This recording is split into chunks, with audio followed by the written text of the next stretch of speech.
Well, welcome back to Greatest Story Ever Retold. This is week 6 of this. We took a break for our Lent journey and now are back into it for about 4 weeks before we start a new series called The Minors. And this is a two-parter. This is the first part of 2, and Mike Harman is our guest for both of them at this point. Welcome back. Thanks for being here. So we are talking about shame culture and understanding honor and shame, both. Honor and shame, and understanding David and Bathsheba's story in light of that. Right. So in light of that, would you mind doing a brief recap? Go back, listen to the message if you missed it, because there's a lot to it that's going to also go into what we talk about next week. The ideas of why David may not even thought certain things he did were wrong until God showed up in the prophet Nathan and said some very hard things to him, which actually pushed him towards a right and wrong type of understanding in that culture. So it's honor, shame, and guilt. Innocence and guilt, right and wrong. Right and wrong. It's not that in honor, shame, there's not innocence or guilt in it. No, it's there. It's there. It's just different. It's much more emotionally driven as opposed to right. It's here's my community. It's why in certain cultures you still have the idea of arranged marriages. And it's not offensive. No one's really offended by it because it's that community helping these young couples to come together. It's about succeeding. Right. It's how gospel communities like to make fun of these little things where it's like, Kayleen is hanging out with Isaac, one day, and so, like they're arranging them, and Evelyn, there's just all these little things where people make fun of it. But that's really more what it was like. The whole idea of saving face is very much a shame honor culture. Yes. Right. Yes. Yeah. That's what David gets into. Yeah. It's the whole idea of, it's not wrong if you let me off the hook. That was shocking when I read or heard the message. Yeah. that was not wrong if you let me off the hook. Mm-hmm. That was kind of stunning. Because it's about what the community thinks about it. Yeah. But that's also one of the things why God weaved prophets into it, because there are some very good things with an honor and shame culture, but there are also some very negative things that come along with it. Like if the entire community says it's okay, then it's okay. Right. Wrong. So are we correct? Are we moving more into an honor shame in some ways? Even though we have a collectivist push towards that, it's still not the same thing, because our big thing in America is you can't tell me what to do. You can't define right or wrong for me. I get to do that. It's self-autonomy. Exactly. They will use the community. So because it's not hard and fast, but they will use the community to push agendas to get certain things through. This is a new normal. So I understand what you guys are saying, but as I think about the biggest thing right now in our culture, or one of the biggest things, is the cancer culture. Yeah. And that to me, cancel. That's not I think it's an individualistic thing, but it's portrayed as what's best for the community. That's a little bit of shame honor that's fit into that, I think. Yeah, but it starts as, I'm offended, and someone gets hurt. It's not, this has offended the whole culture. It's, this has offended me, and I'm going to try and rile everybody else up to get them on my side. I'm going to rally people around me. And I'm going to get all these individuals on my side. I think if you're in a collectivist culture and someone got mad, you could even write off part of that, like, that's just them. But in an individualist culture, the more people that hop on that bandwagon, the more scary it gets. And they try to get a community around them, but those people who do that, as soon as you do something that offends them, you're no longer part of that community. Right. And so it is completely different. It's, you have stepped over my line, therefore you're canceled too. In an honor and shame society, there isn't really the idea of canceling one another. It's bringing each other back to understand what is good for the community. But in the council, wouldn't it be the majority rules? I get enough people on my side, that kind of becomes the new normative. Well, it does until you cross the new majority. Like even if somebody in the new majority moving. Well, and someone in the majority crosses the new majority. Right. This is why our culture right now is very hard, I think, for kids to grow up in. Because there is, if parents are not like, this is what we believe, this is what we follow, and they're like, do whatever you want. Well, when that happens, kids have no basis of how to live their lives. They have no solid footing. And that leads to them, I think, being all the depression you see today, all the things where they don't know, I don't know what I want to do with my life. Because they've never had anything sure in their life. Parents today try to give their kids everything. and do everything for their kids. And kids, when things get really easy, when there's no difficulties, when there's no hardship, going back to just, Joe a couple weeks ago, it's when there's none of that, people don't know what to do. And we start to lose our way. And we don't learn how to work as a kid anymore. Yeah. And therefore, when I got older, it's like, well, I don't know, I'm just going to play games. That's what I got to do as a kid. Versus I had a paper route, I babysat, I did yards, and going to work was normative and expected of me. Parents today think that if their kids have tears or something is hard, then either they failed or they're not doing something right. Kids need to break their legs and scuff their knees and cry and wail and hear you say no, and they say, I hate you. If the kids, you say, I hate you, you're doing a good job. Unless you're doing something where they really should hate you for it. But if it's just like something where you're disciplining them, that's a good thing. Kids need to learn they are not in charge.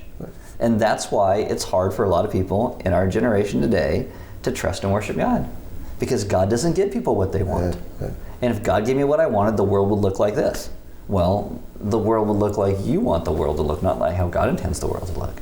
How do we define an honor and shame culture versus an innocent guilt culture? Well, So I look at honor and shame as being very much about eyes on me, right?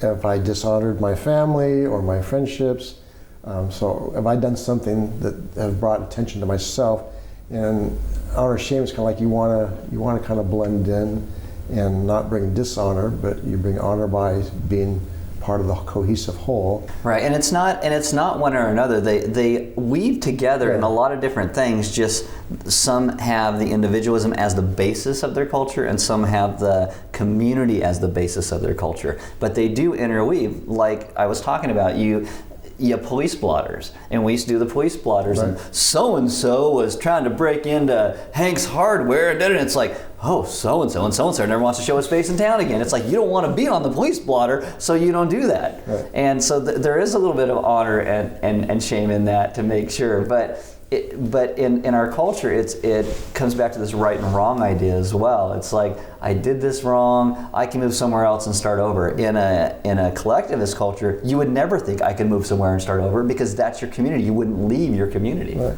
And if you were the guy breaking into the hardware store, your parents are embarrassed, your siblings are. It's like, what did you do to the family? Yeah. And today it's tough love. That's my kid. Throw him in jail. We don't care. Next. You mentioned that the shame honor culture tends to work towards reconciliation. I've always viewed it as one of getting ostracized. Again, there's positive and negatives, but at the outset of something like that, it's, can we restore? Is there a way to bring this back together? There's also the, let's just overlook all the sin and not deal with it because we don't want to cause waves in our community. So there's the hiding facet, which I've always seen the honor shame is, I just hide my behavior. But there is also the push towards, we are still family, the push towards reconciliation, unless you go too far where all the community is then offended. You're dead to me. And then it's, we will send you out of the community. What are some other goods that can come out of that cultural norm? I think honor and shame, kids grow up with a very clear sense of family, and that they can go almost to anybody in their community and they're going to be loved and brought in. And in that kind of culture, if your kid's not home, you're probably thinking your kid's with somebody else and they're okay because they're safe. And they're safe because those communities tend to be smaller. It's not like America is a collectivist community where my kid's in New York and no, it's these tight little communities of what we're trying to do with gospel communities a lot. You have these tight little communities. And they'll get the same answers that you would get at home in your community. Because everybody thinks the same thing. And so there's a cohesive whole that's very freeing in one sense to live in, because you know what answer you're going to get no matter where you go. What's good for the whole will be good for the individual. Exactly, right. Exactly. Yeah. So what positives come out of the more individualistic culture like we have? I think in an individualistic culture, you get greater creativity. You get people who are individually inspired for something. Not that creativity does not come out of collectivist cultures, but you see it a lot more in people who live as individuals. Right. If I was raised in a home of a blacksmith, I'm expected to be a blacksmith. Exactly. But that may not be my gig. And you might make great art as a blacksmith, but you don't think of anything else but being a blacksmith. Right. And I'm not going to make horseshoes. I'd rather do the art thing. Yeah. Right. Yeah. But you're going to do it. But you're constrained. Exactly. Yeah. And so in individual society, you have lots of opportunities to do anything different. It goes like I talked about school uniforms, and we don't like school uniforms because it's conforming. I want my kid to be themselves. My kid wants to wear a tiara and a tutu and a shirt that says "Go Raiders." We're cool with it. Whatever you want to do, you be you. But in collectivist cultures, they don't, and so there's not that push towards individualism and creativity. How about positives for individualism? Gosh, I find that hard. I mean, at one point as a kid, it was very much, right and wrong was very defined and clear. As I grew up in the late 50s, early 60s as a kid, and so it was very clear what right and wrong was. And almost like the honor shame, the whole community felt the same way. That's so changed over my lifetime. Mm. So it's hard to look at the individualistic, the right wrong, as it seems so inconsistent, seems so changing and morphing, and therefore it's like, well, like in our culture, individualistic, half the time we don't even know our neighbors anymore. We don't talk to them, we don't hang out with them. Garage goes up, garage goes down. Exactly. But if you go back, years ago or into, the collectivist cultures, they all know their neighbors because they're all part of the community. So the positives at one point were that there was a very cohesive sense of right and wrong, right? And it just doesn't seem like it stayed though, and now it's because of the pursuit of self-autonomy and my truth is my truth and whatever yours is your truth, fine, but so therefore right and wrong just doesn't seem to hold true anymore. There's no absolutes in that. Well, let me ask you this. So we have a church plant in Thailand that we support. It's not us doing it. It's right. Locals there doing that we just kind of financially and prayerfully support. How Thailand is a honor shame culture, right? Very much so. So how do we begin to understand, as a church planting church who supports them, understand their culture in a way that we can support them more and not bring our individualistic culture with us? I think first off, what we have to think about when we approach them is you have to ask what they need. Too many times people there, when Americans start helping them, it's like we want them to do church the way that we do church. And this is why we always say it's not going to look like we do church. I mean, hopefully it doesn't, because it's done in a completely different community. So we have to ask, what do you need from us to help you? And we also have to give them the freedom to let us know, even if it's something we don't understand. We have to say, okay, we're going to do, because you know the culture and you know what's better there. And I think hopefully, when COVID goes enough, that we can actually take people to go and visit what's going on and be part of it and pray with them and see the community. We don't step in like Americans. Mm-hmm. And we started talking to this guy who was in Indonesia, and he said there were these young kids came over to do a mission trip, and half the girls are running around wearing skimpy things because, it's hot and it's the beach, and they weren't even looking to change to how do I mirror this culture enough that they will care about what I'm saying. Mm-hmm. It's just like, this is me, I'm going to wear this, and we have to think, how can I best reach these people? So being less individualistic and more fitting into their culture. Yeah. And that's hard for us, mm-hmm. Because we're individualistic. What's America? Don't tread on me. Yeah, I want to do what I want to do. That's right. It makes me feel good. We don't plant churches to be comfortable. We plant churches because we want to do the hard work of spreading the gospel. I mean, I think when you go to something like that, you got to be listening. You got to be present. Instead of talking too much, you listen more. Probably speak less to understand them, understand their culture, and what they're facing in terms of spreading the gospel or speaking the gospel to people. Right. So that you are not, and I step on toes everywhere because I try and watch, but I'm just not the greatest at it sometimes, but I try. I think probably repentance may look different to us as to them. Yeah. And so we got to be careful to put our expectations for what repentance will look like. Like David, against you only I have sinned. Right. Not Bathsheba? Right. Not her husband? Not Uriah? Well, what? It could have been not okay if they would have said okay. It's like, what? But I still think that God would have sent Nathan no matter what in the midst of that to do something. Yeah. Cared about David. Yeah. We're going to actually continue this conversation, and this will be part of next week's Talking Element. So join us back next week as we continue.